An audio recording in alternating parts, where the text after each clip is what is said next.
Hello friends, இன்றைக்கி ஒரு morning vlog தான் பார்க்க போகிறோம். இன்றைக்கி மார்னிங்கே மாட்டுக்கும் தீனிலாம் வச்சாச்சு. சரி, இந்த சைடு பார்க்கலான்னு பார்த்தா முந்திரி பழம் நிறைய கொட்டி கிடந்தது. இந்த சைடு பார்த்தா தெரியும், முந்திரி பழம்லாம் அங்கங்கே தொங்கிட்டு இருக்கும். இதுவே இந்தாண்ட சைடு பார்த்திங்கன்னா ஒரு முந்திரி பழம் பெருசாக கைக்கிட்டே இருந்தது. அது பறிச்சோன்னா என் கை சைஸ்க்கு வந்தது. அதுலேருந்து தான் நம்மளுக்கு கேஷ்யூ கிடைக்கும். இந்த சைடு ஃபுல்லாக அந்த செடி தான் ஒரு 7 செடிக்கிட்டே இருக்குது.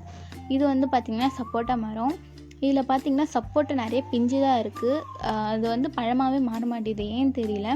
அது கீழே விழும். அதை எடுத்துகிட்டு போய் நம்ம பழுக்க வச்சு சாப்பிட்டா நல்லா தித்திப்பாக இருக்குது. இது கொய்யா மரம். இது இப்போ பட்டு போயிடுச்சு. எனக்கு இப்போ ஏஜ் 18 ஆகுது. நான் பிறக்கும்போது வச்சது, பட் இப்போ அது இறந்துடுச்சு.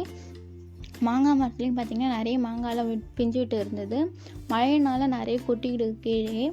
சரின்ட்டு அதை பொறுக்கிட்டு நாங்களும் வீட்டுக்கு போயாச்சு.